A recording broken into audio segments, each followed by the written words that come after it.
नमस्कार, आप सभी का लेट्स लर्न पे बहुत बहुत स्वागत है। हम लोग एनसीईआरटी सीरीज में ज्योग्राफी क्लास 6 को डिस्कस कर रहे थे।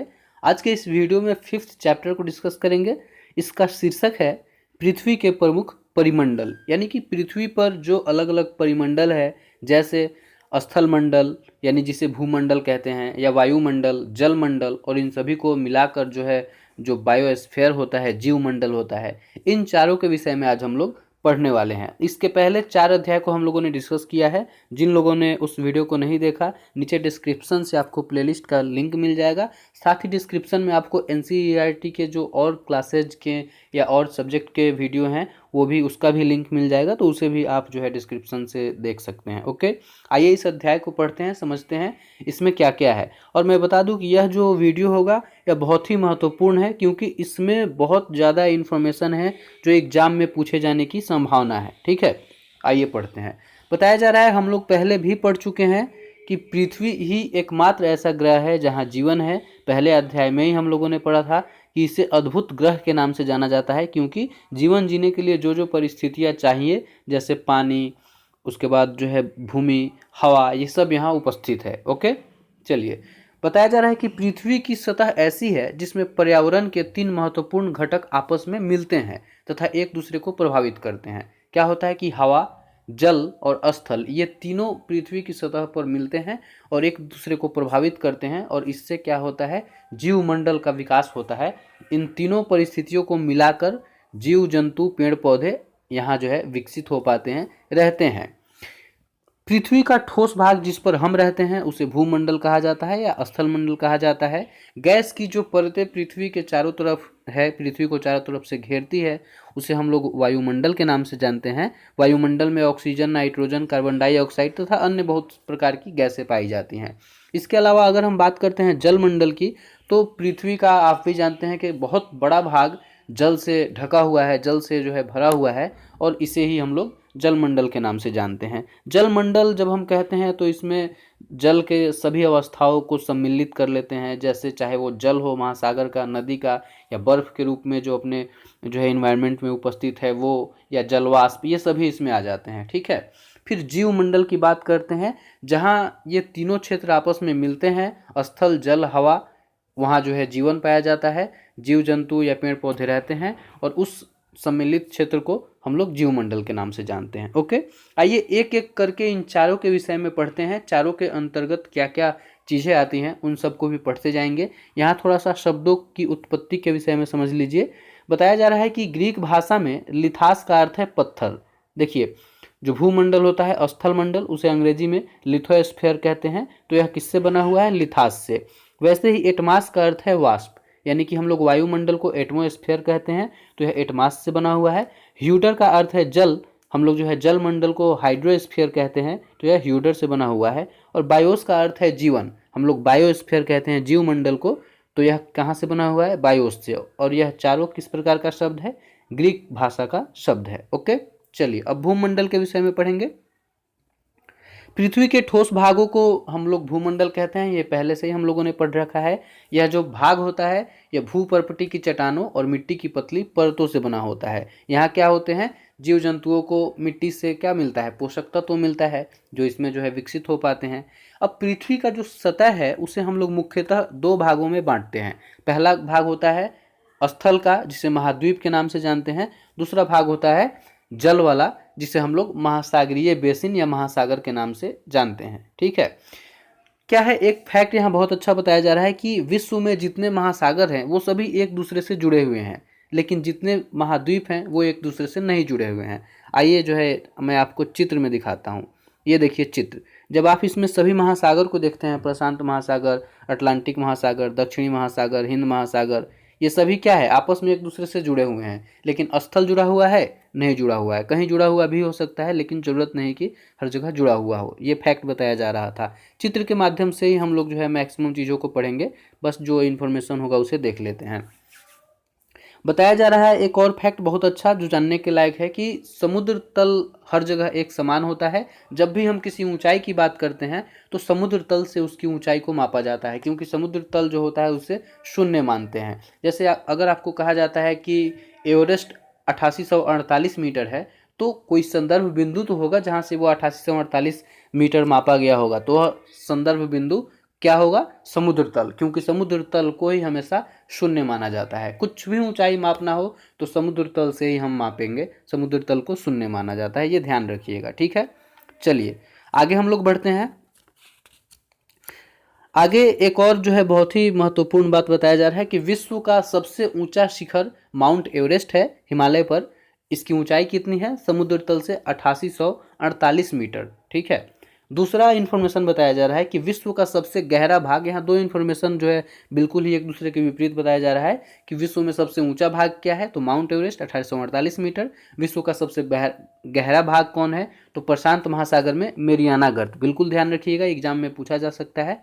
और मेरियाना गर्त की गहराई कितनी है? 11,022 मीटर। अब आप सोचिए कि जितना जो है पृथ्वी के ऊपर मतलब ऊंचाई में जो भाग नहीं है, ऊंचाई पे कितना देखते हैं 8848 सबसे ऊंचा, लेकिन गहराई में कितना 11,022। यहाँ कहा भी जा रहा है कि क्या आपने कभी कल्पना की है कि समुद्र की गहराई पृथ्वी के सबसे ऊंचे भाग से भी इतनी अधिक हो सकती है? आप खुद सोचिए इस विषय में, ज़्यादा हम लोग बातचीत नहीं करेंगे। चलिए इसे देखते हैं। बताया जा रहा है, क्या आप जानते हैं कि न्यूजीलैंड के एडमंड हिलेरी तथा भारत के तेंजिंग नॉर्गे शेरपा 29 मई 1953 को पृथ्वी के सबसे ऊंचे शिखर माउंट एवरेस्ट पर चढ़ने वाले पहले व्यक्ति थे। इसे जरूर आप लोग जो है अंडरलाइन कीजिएगा या कहीं लिख लीजिएगा। यह पूछा जा सकता है कि सबसे पहले एवरेस्ट पर चढ़ने वाले व्यक्ति कौन थे? भारत के थे तो कौन थे, न्यूजीलैंड के थे तो कौन थे? फिर जो है महिलाओं के विषय में बताया जा रहा है कि जापान की जुंको तोबेई विश्व की पहली महिला थी जिसने 16 मई 1975 को एवरेस्ट पर कदम रखा। फिर भारत की पहली महिला बछेंद्री पाल हैं जिन्होंने 23 मई 1984 को एवरेस्ट पर कदम रखा। ये इन्फॉर्मेशन जरूर ध्यान रखिएगा, खासकर भारत के विषय में। जैसे बछेंद्री पाल के विषय में पूछा जा सकता है कि इन्होंने कब जो है एवरेस्ट पे कदम रखा, या फिर भारत की पहली महिला कौन है जिन्होंने एवरेस्ट पे कदम रखा, ऐसा पूछा जा सकता है। फिर जो है यहाँ तेंजिंग नॉर्गे शेरपा के विषय में भी पूछा जा सकता है। अब आइए महाद्वीपों के विषय में एक एक करके पढ़ते हैं, कौन कौन से महाद्वीप हैं और फिर ये कहाँ कहाँ हैं, क्या क्या इनके विषय में इन्फॉर्मेशन है। देखिए महाद्वीप को मैं पढ़ता हूँ, लेकिन यहाँ चित्र में हम लोग अच्छे से समझ पाएंगे, तो चित्र में ही मुख्यतः समझेंगे। मेरे सामने दूसरी बुक है, मैं बुक में से पढ़ूंगा और चित्र में समझेंगे। बताया जा रहा है कि पृथ्वी पर 7 प्रमुख महाद्वीप है। देखिए 7 महाद्वीप है: एशिया, यूरोप, अफ्रीका, ऑस्ट्रेलिया, दक्षिण अमेरिका, उत्तर अमेरिका, अंटार्कटिका। ये सातों जो है क्या है? महाद्वीप हैं। कलर मैं चेंज कर लेता हूँ थोड़ा, ताकि हाँ, ये जो है विस्तृत जल राशि के द्वारा एक दूसरे से अलग होते हैं। देखिए ये जो विस्तृत जल राशि देख रहे हैं आप, इसी के माध्यम से ये सभी क्या हो रहे हैं? अलग हो रहे हैं। ये जल राशि इनको एक दूसरे से अलग करती है, ये बताया जा रहा है। इनका नाम बताया जा रहा है वहीं एशिया, यूरोप, अफ्रीका, उत्तर अमेरिका, दक्षिण अमेरिका, ऑस्ट्रेलिया तथा अंटार्कटिका। और चित्र में कहा जा रहा है देखने के लिए।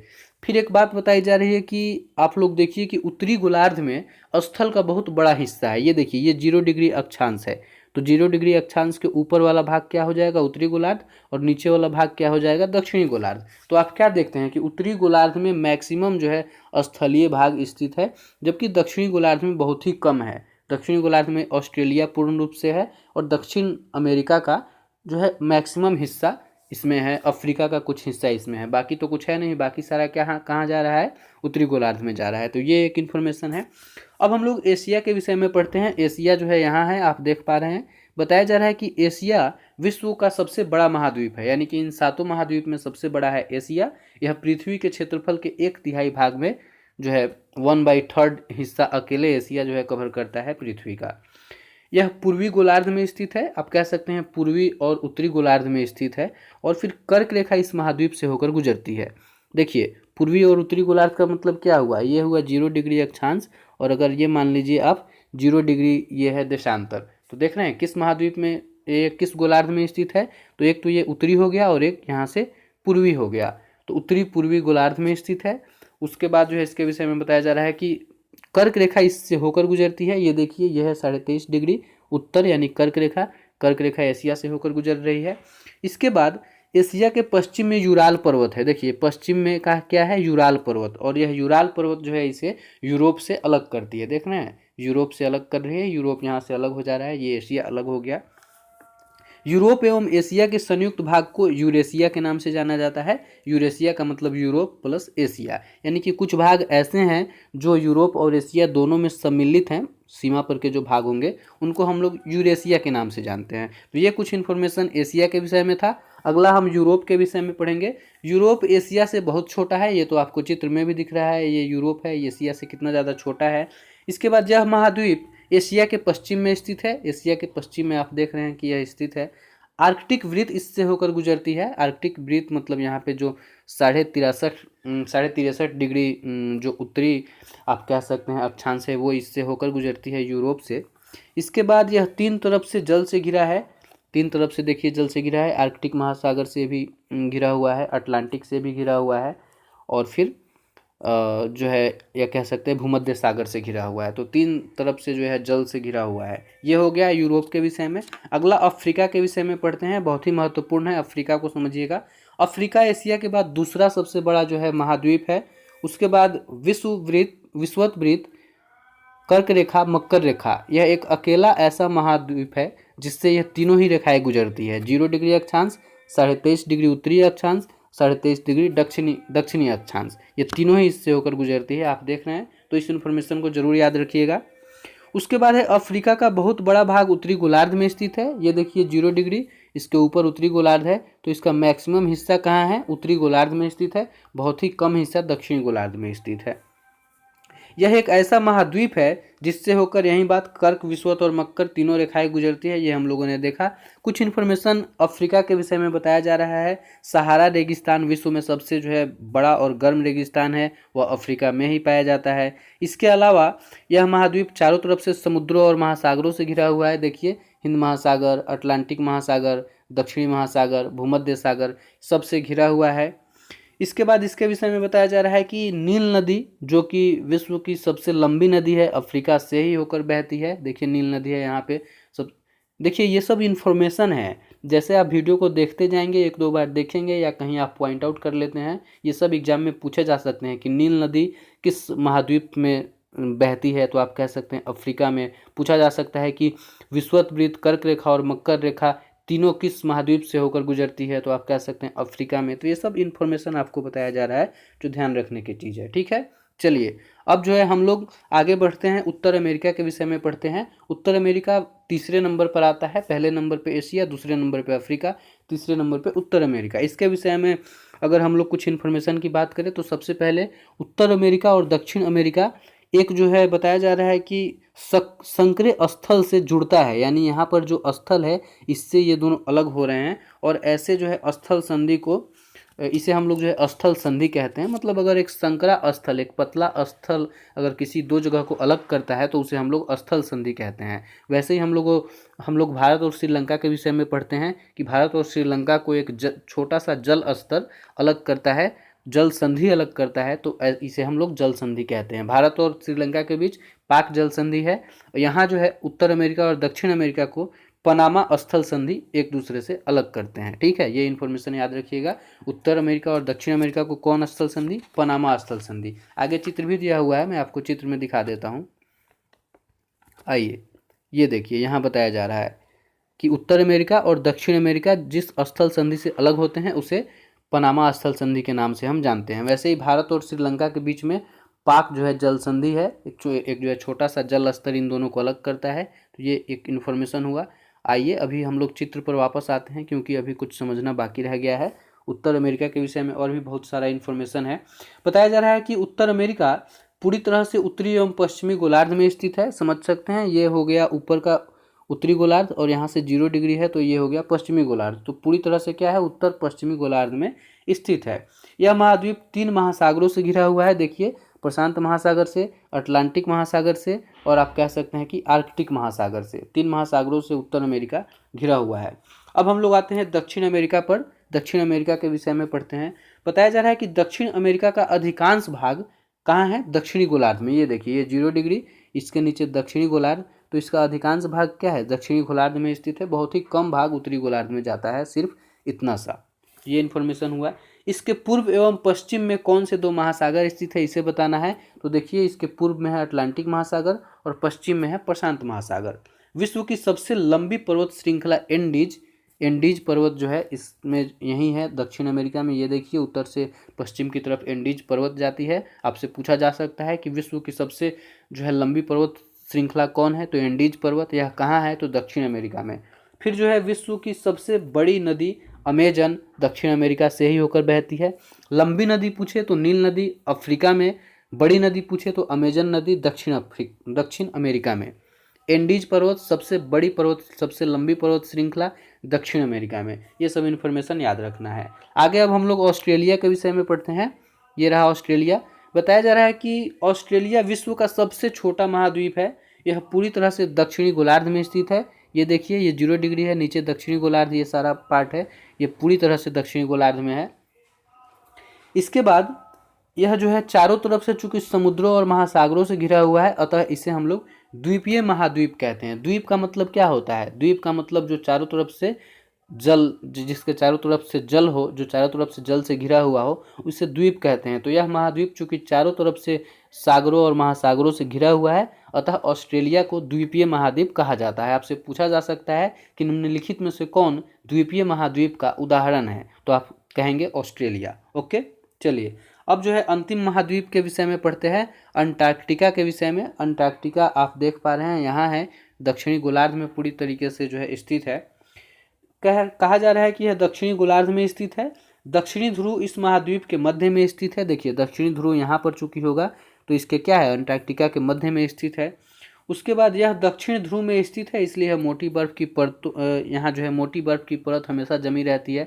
आप समझ सकते हैं कि दोनों ध्रुवों की तरफ ठंडी कितनी अधिक होती है, वहाँ बर्फ जो है हमेशा जमे हुए होते हैं। तो दक्षिणी चूंकि ध्रुव पर है तो यहाँ बर्फ हमेशा जमा रहता है। यहाँ नॉर्मल लोग नहीं रहते हैं क्योंकि यहाँ का मौसम अनुकूल नहीं है, लेकिन अलग अलग देशों का शोध केंद्र यहाँ पर है। जैसे भारत के भी 2 शोध केंद्र का नाम यहाँ बताया जा रहा है, मैत्री और दक्षिण गंगोत्री नाम से अंटार्कटिका पर 2 शोध केंद्र भारत का स्थित है। अब आपसे पूछा जा सकता है कि अंटार्कटिका पर भारत के कौन कौन से शोध केंद्र हैं, तो आप कहेंगे मैत्री और दक्षिण गंगोत्री। ये कुछ इन्फॉर्मेशन था महाद्वीपों के विषय में। मैं आशा करता हूँ कि आप लोगों को समझ आएगा होगा, इसलिए मैं जो है चित्र के माध्यम से समझा रहा था।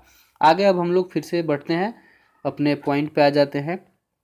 अगला है जलमंडल। जलमंडल के विषय में पढ़ते हैं। देखिए बताया जा रहा है कि पृथ्वी को नीला ग्रह कहा जाता है। ये तो हम लोग पहले से ही जानते हैं कि पृथ्वी का बहुत सारा हिस्सा जल से ढका हुआ है, इसलिए इसे हम लोग नीला ग्रह कहते हैं। यहाँ इन्फॉर्मेशन बताया जा रहा है कि 71% भाग जल है और 29% भाग स्थल है। अब आप खुद समझ सकते हैं कितना बड़ा भाग जो है जल से ढका हुआ है। जलमंडल में जल के सभी रूप उपस्थित हैं। कहने का मतलब जैसे ही हम पृथ्वी पर जलमंडल की बात करते हैं तो उसमें महासागर का जल, नदी का जल, झील में जो जल है, जो हिमनद हैं, जो भूमिगत जल है, अंडरग्राउंड वाटर, या वायुमंडल में जो जलवाष्प के रूप में जो जल घूम रहे हैं, वे सभी इसमें सम्मिलित हो जाते हैं। ठीक है, अब अगला इन्फॉर्मेशन है कि पृथ्वी का 71% भाग जल से भरा हुआ है, लेकिन इस 71% जल का भी 97% से अधिक भाग सिर्फ महासागरों में स्थित है। यानी कि पृथ्वी पर जितने जल हैं उसका 97% से भी अधिक भाग महासागरों में स्थित है। अब आप इससे अनुमान लगाइए कि कितना अधिक भाग महासागरों में भरा हुआ है। और फिर महासागर का जल इतना खारा होता है कि उसका यूज हम लोग किसी भी जो है मतलब तरीके से नहीं कर सकते हैं। यहाँ आगे बढ़ने से पहले थोड़ा सा बता दूं कि अगर आप महाद्वीपों को एक क्रम में सजाना चाहें कि सबसे बड़े से सबसे छोटे की तरफ, तो आसानी से बॉक्स को गिनकर सजा सकते हैं। जैसे एशिया पहले स्थान पे आता है, अफ्रीका दूसरे स्थान पे आते हैं, आप गिनेंगे तो पता चल जाएगा। उत्तर अमेरिका तीसरे स्थान पे आता है, दक्षिण अमेरिका चौथे स्थान पे आता है, अंटार्कटिका 5वें स्थान पर आता है, यूरोप जो है 6ठे स्थान पे, और ऑस्ट्रेलिया सबसे छोटा है तो 7वें स्थान पे। ऐसे जो है आप अनुमान लगा सकते हैं, या अगर क्रम में लिखना चाहे आकार के आधार पर तो आप लिख भी सकते हैं क्षेत्रफल के आधार पर। ठीक है, चलिए तो हम लोग जो है बात कर रहे थे जलमंडल की, बात कर रहे थे जो है समुद्र महासागरों के जल के विषय में कि खारा पानी होता है जिसके वजह से मनुष्य इसका उपयोग नहीं कर सकते हैं। अब 97% के बाद जो है जो 3% के आसपास का जल बचता है, वह जल कहाँ कहाँ है, तो बर्फ के रूप में, हिमनद के रूप में, भूमिगत जल के रूप में, नदियों में जो जल है उसके रूप में, ये सारे हैं। ठीक है, बताया जा रहा है कि पृथ्वी पर अलवण जल बहुत ही कम मात्रा में पाया जाता है जो मनुष्य इस्तेमाल करते हैं। यही कारण है कि मनुष्य नीले ग्रह में रहते हुए भी जल के कमी को महसूस करते हैं या जल की समस्या यहाँ बनी रहती है। कहने का अर्थ है कि हम लोग पृथ्वी पर रहते हैं जहाँ का पृथ्वी पर 71% पानी है, फिर भी हमें पानी की कमी है। इसका कारण ये है कि सबसे पहले तो लगभग 97% से ज़्यादा पानी महासागर में है, वह पानी खारा है, उसका हम लोग यूज नहीं कर सकते। जो 3% पानी है भी, वह पानी भी क्या है, हिम के रूप में, बर्फ़ के रूप में, भूमिगत जल के रूप में, इन सब के रूप में पाया जाता है, नदियों के रूप में पाया जाता है। बहुत ही कम पानी का इस्तेमाल हम लोग कर सकते हैं। अब हम लोग एक एक करके महासागर के विषय में पढ़ते हैं। कहा जा रहा है कि महासागर जलमंडल के मुख्य भाग हैं। ये तो हम लोग देख ही चुके हैं ऊपर चित्र में, और ये सभी एक दूसरे से कनेक्टेड हैं, ये भी हम लोग समझ चुके हैं। एक इन्फॉर्मेशन बताया जा रहा है कि महासागरीय जो जल होता है हमेशा गतिशील होता है। यह गति किस माध्यम से करेगा? तरंग के माध्यम से। महासागर में हमेशा तरंग उठते रहता है। यह क्या है? महासागर का एक गति है, उसके जल का एक गति है। ज्वार भाटा आपने जो है सुना होगा कि जो है महासागरों में ज्वार भाटा उठता है। यह क्या है? महासागर के जल का एक गति है। फिर महासागरीय धाराओं के विषय में आप आगे जाके पढ़ेंगे। ये तीनों जो है महासागर के जल का गतिशील होने का एक कारण है। महासागर के जल का गति है, ठीक है। बड़े से छोटे के आधार पे यहाँ पे महासागर का नाम दिया जा रहा है। सबसे बड़ा है प्रशांत महासागर, उसके बाद है अटलांटिक महासागर, उसके बाद हिंद महासागर, उसके बाद दक्षिणी महासागर, उसके बाद आर्कटिक महासागर। अब एक एक करके इन सभी के विषय में पढ़ते हैं, क्या क्या इन्फॉर्मेशन दिया जा रहा है। सबसे पहले प्रशांत महासागर के विषय में पढ़ने जा रहे हैं हम लोग। प्रशांत महासागर क्या है? सबसे बड़ा महासागर है। यह पृथ्वी के 1/3 भाग पर फैला हुआ है। जैसे पृथ्वी के स्थल भाग के विषय में हम लोगों ने पढ़ा कि एशिया लगभग 1/3 जो है भाग को कवर करता है, वैसे ही प्रशांत महासागर भी जलीय भाग के लगभग 1/3 भाग को कवर करता है। फिर हम लोगों ने पहले ही पढ़ा कि मेरियाना गर्त, जो कि पृथ्वी का सबसे गहरा भाग है, वो प्रशांत महासागर में ही स्थित है। प्रशांत महासागर लगभग वृत्ताकार है, आप चित्र को देखेंगे तो पता चलेगा। आइए देखते हैं। चलिए, ये रहा अपना चित्र, देखिए। फिर से वैसे ही हम लोग पढ़ते जाते हैं और चित्र में ही कोशिश करेंगे समझते जाने का।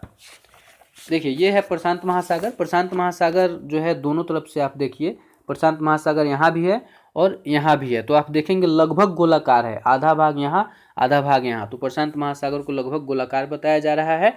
और एशिया, ऑस्ट्रेलिया, उत्तर एवं दक्षिण अमेरिका इसके चारों ओर स्थित है। देखिए, एशिया, यहाँ पे एशिया है इसके, फिर ऑस्ट्रेलिया है, यहाँ उत्तर अमेरिका और दक्षिण अमेरिका। चूंकि पृथ्वी गोलाकार है तो आप गोला को मिला दीजिए तो ये वाला भाग और ये वाला भाग इंटरकनेक्टेड हो जाएगा।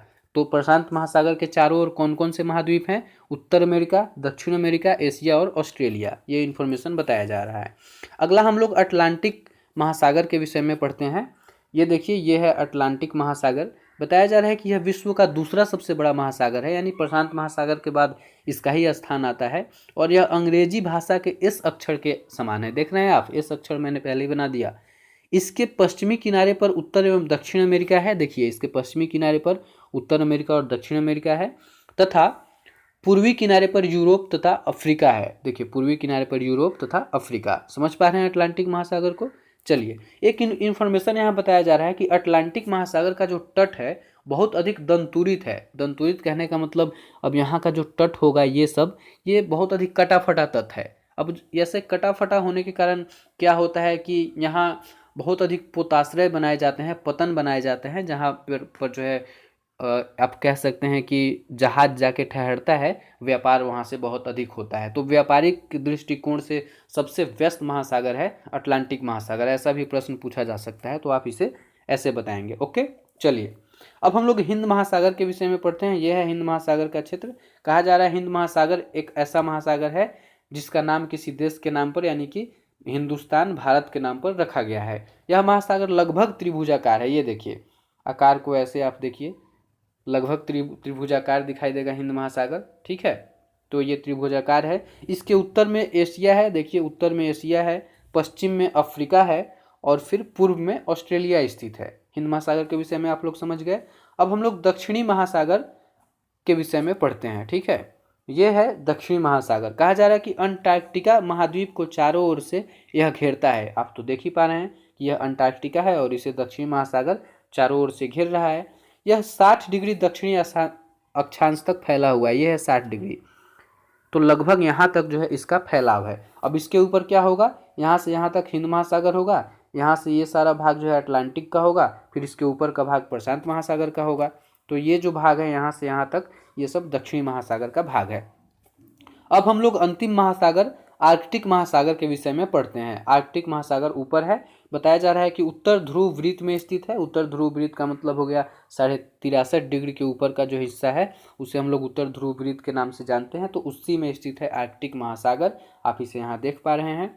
यह उत्तर ध्रुव के चारों तरफ फैला हुआ है। जैसे दक्षिणी महासागर दक्षिणी ध्रुव के चारों तरफ फैला था, वैसे ही आर्कटिक महासागर उत्तरी ध्रुव के चारों तरफ फैला हुआ है। यह प्रशांत महासागर से छिछले जल वाले एक संकरे भाग से जुड़ा है। यह प्रशांत महासागर यहाँ तक फैला हुआ है। आर्कटिक महासागर इससे हो सकता है कि कहीं पे मिल रहा हो, और उस जो है जल संधि को बेरिंग जल संधि के नाम से जानते हैं, याद रखिएगा। आर्कटिक महासागर और प्रशांत महासागर जहाँ मिल रहे हैं उसे हम लोग बेरिंग जल संधि के नाम से जाना जाता है। हम लोगों ने पाक जल संधि के विषय में पढ़ा, जो भारत और श्रीलंका के बीच है। हम लोग जो है पनामा स्थल संधि के विषय में पढ़े हैं, जो उत्तर अमेरिका और दक्षिण अमेरिका को अलग करती है। हम लोग अब बेरिंग जल संधि के विषय में पढ़ रहे हैं, जो प्रशांत महासागर और आर्कटिक महासागर को एक दूसरे से अलग कर रहे हैं। ठीक है, चलिए। यह उत्तर अमेरिका के उत्तरी तटों तथा यूरेशिया से घिरा हुआ है। आर्कटिक महासागर के विषय में बताया जा रहा है कि उत्तर अमेरिका के उत्तरी तटों, देख रहे हैं ये उत्तरी तट है तो इससे घिरा है, और साथ ही यूरेशिया का जो जगह है, यूरोप और एशिया वाला जो जगह है, उससे घिरा हुआ है। तो ये कुछ इन्फॉर्मेशन था महासागर के विषय में। अब इस चित्र का काम समाप्त हो चुका है। आप लोग खुद भी पढ़े तो हमेशा चित्र को देख देख के बुक को पढ़े, इससे अच्छी समझ बनेगी। मैप पर आपका कमांड बनेगा और जल्दी आप चीज़ों को समझ पाएंगे। अब हम लोग अगला पढ़ते हैं वायुमंडल के विषय में। आइए वायुमंडल के विषय में पढ़ते हैं। बताया जा रहा है कि हमारे पृथ्वी के चारों तरफ जो है एक गैस का परत है, यानी कि पृथ्वी चारों तरफ से गैस के परत से घिरी हुई है। इसे ही हम लोग वायुमंडल या एटमॉस्फेयर के नाम से जानते हैं। क्या होता है कि वायु की जो यह पतली परत है बहुत ही महत्वपूर्ण भाग है अपने इस ग्रह का, अपने पृथ्वी का, क्योंकि हमें वायु से ही क्या होता है, हम लोग वायु से सांस लेते हैं। वायु का जो ये परत है वायुमंडल में सूर्य से जो हानिकारक किरणें आती हैं उससे बचाने का भी काम करता है। तो ये सभी काम इसका है। लगभग 1600 किलोमीटर की ऊंचाई तक यह वायुमंडल फैला हुआ है, यानी कि पृथ्वी से 1600 किलोमीटर की ऊंचाई तक यह फैला हुआ है। और फिर क्या होता है कि इसे अलग अलग परतों में बांटा गया है।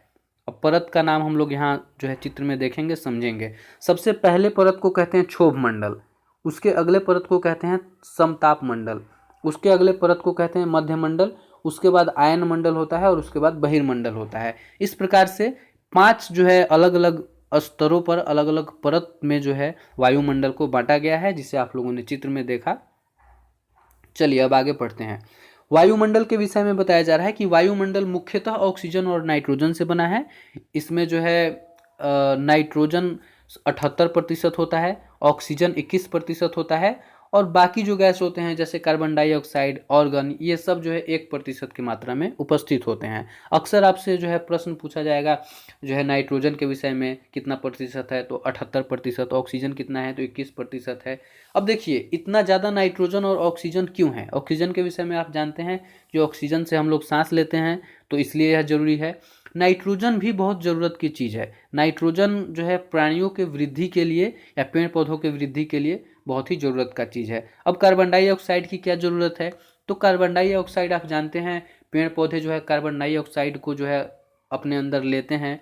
दूसरा कार्बन डाइऑक्साइड का काम है कि पृथ्वी पर जो है उष्मा को बरकरार रखता है। देखिए एक कॉन्सेप्ट मैं आपको समझाता हूँ। कार्बन डाइऑक्साइड का काम क्या है, यह पृथ्वी है, सूर्य का प्रकाश और उष्मा जैसे पृथ्वी पर आ रहा है वैसे ही यह लौट भी जाता है। लेकिन जब यह पृथ्वी पर आता है तो कार्बन डाइऑक्साइड का काम है कि उसको पृथ्वी पर रोक लेना, इतने मात्रा को रोक लेना जितना कि पृथ्वी को गर्म होने के लिए ज़रूरत है। यानी कि हम लोगों को जितनी गर्मी चाहिए उतनी गर्मी को कार्बन डाइऑक्साइड पृथ्वी पर रोक लेता है, बाकी गर्मी को वापस जाने देता है, रिफ्लेक्ट होने देता है।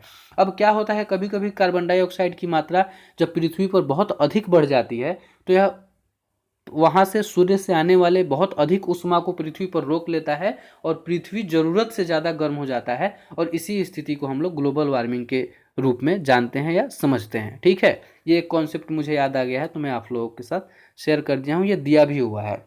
अगला इन्फॉर्मेशन बताया जा रहा है कि जैसे जैसे हम ऊंचाई पर बढ़ते हैं वायुमंडल के घनत्व में भिन्नता आती है। जो है वायुमंडल के घनत्व तो बदलने लगते हैं। समुद्र तल पर सबसे ज़्यादा जो है घनत्व होता है वायु का, और उसके बाद जैसे जैसे हम लोग ऊपर बढ़ते हैं तेजी से यह घटता जाता है। कहने का मतलब आप ऊंचाई पर जाएंगे तो वायु जो है इतने अधिक मात्रा में आपको नहीं मिल पाएगा। और यही कारण है कि जब पर्वत पर लोग चढ़ते हैं, जो पर्वतारोही होते हैं, वो ऊपर जैसे जैसे जाते हैं उनको सांस लेने में परेशानी होती है, ऑक्सीजन की उतनी मात्रा उनको नहीं मिल पाती है। इसलिए वो अपने साथ क्या करते हैं, ऑक्सीजन सिलेंडर लेके जाते हैं, ताकि सांस लेने में जब परेशानी हो तो हम सांस ले सके ऑक्सीजन सिलेंडर के माध्यम से। ठीक है, चलिए। उसके बाद बताया जाता है कि तापमान का भी यही बात है, जैसे जैसे हम ऊपर जाते हैं तापमान भी घटता जाता है, परिवेश जो है ठंडा होते जाता है। इसलिए पहाड़ों पर ऊपर आप देखेंगे हिमालय पर क्या है, एकदम बिल्कुल ठंडा है, बिल्कुल बर्फ जमा हुआ है। वायुमंडल पृथ्वी पर दबाव भी डालता है, यानी वायुमंडल का दबाव हमेशा पृथ्वी पर रहता है, और यह दबाव हर जगह एक स्थान नहीं है, एक जैसा नहीं है। किसी स्थान पर वायु का दबाव अधिक है, किसी स्थान पर वायु का दबाव कम है। और फिर वायु जो है उच्च दाब वाले क्षेत्र से निम्न दाब वाले क्षेत्र की ओर बहता है। मान लीजिए इस स्थान पर अगर वायु का दबाव बहुत अधिक है, 90% है, और इस स्थान पे जो है सिर्फ 20% है, तो वायु क्या करेगा, यहाँ से यहाँ बहेगा। वह चाहेगा कि इन दोनों स्थान को बराबर वायु दाब वाला बना दे। और इसी बहने की प्रक्रिया को, जब वायु उच्च से निम्न की ओर बहता है, तो हम पवन कहते हैं। ठीक है, ये भी आप एक कॉन्सेप्ट समझ गए। अब अगला है जीवमंडल। जीवमंडल आप सभी जानते हैं कि स्थल, जल और हवा जब दोनों जो है एक सीमित रूप में मिल जाते हैं, जिस जो है एरिया का निर्माण करते हैं, उसे हम लोग जीवमंडल के नाम से जानते हैं। जीवमंडल ही ऐसा भाग है जहाँ पे जीवन मौजूद है, जहाँ पे जीव जंतु और पेड़ पौधे आराम से विकसित होते हैं, अपना जीवन जीते हैं।